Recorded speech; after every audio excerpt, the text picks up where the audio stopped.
Sapling kind of started out as a pet project where we were trying to figure out ways to make zk-SNARKs faster, which are kind of the foundation of shielded transactions in Zcash.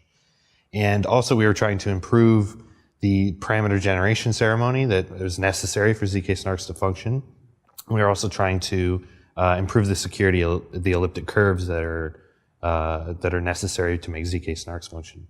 And so we came up with a bunch of different orthogonal approaches to fixing different issues and kind of combine them all together into one big bundle.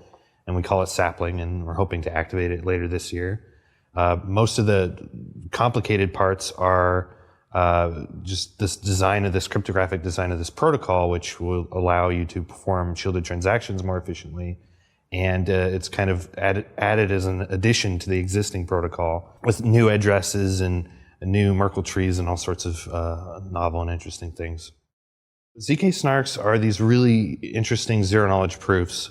Zero-knowledge proofs basically proving that you know some computation, that you performed a computation, that you know the input to the computation and that it succeeded. Or in other words, that you have some information that is constrained in some way, but you don't reveal what that information is. The point of Sapling is to make it so that we can construct the proofs a lot faster. Because in the original release of Zcash and currently today, before the Sapling upgrade, the proofs take about 40 seconds at least to construct on a modern desktop, and also require over 1 GB of memory to construct. So the point of Sapling is to reduce these by orders of magnitude if possible. So in terms of memory, we're able to bring down what would take 1 GB to maybe 100 or less than 100 megabytes or 50 megabytes or so. We're also able to reduce the amount of time necessary to construct the proof down from about 40 seconds, depending on what you're doing, to just a few seconds, which is a huge leap in terms of performance and making shielded transactions more practical for users.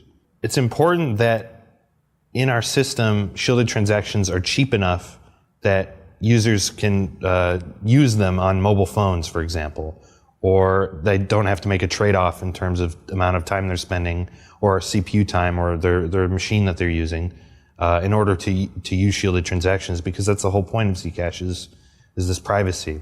So making shielded transactions ubiquitous in the ecosystem is predicated on making these proofs more efficient, and also making it so that the shielded transactions have the same kind of features that you can get in Bitcoin.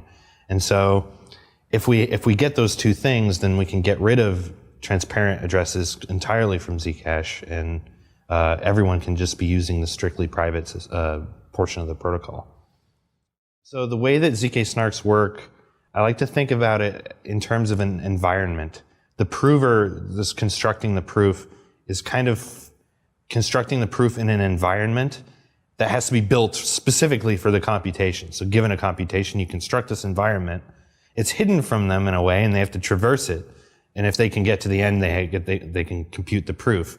But the person who creates the environment knows all the shortcuts and knows all the ways around it and knows how to traverse it without actually performing the computation. So this is the trade-off that we get. Where we get zk-SNARKs, we get this these magical proofs that are really tiny, but there's this escape hatch which we have to destroy. We have to try to destroy when we construct this environment. So that's what the parameters are. They're basically just this environment. And the parameter generation ceremony is an attempt to construct it in a way where we can feel more confident that the actual, toxic waste or the second approach to constructing a fake proof is not possible. That it's destroyed and that it's irrecoverable. If the parameters are constructed in a ceremony like the one that we perform for Zcash, even if all of the parties were dishonest, the final parameters are still secure for privacy purposes. Nothing can compromise your privacy if the ceremony fails, or if the parameters were constructed poorly or something.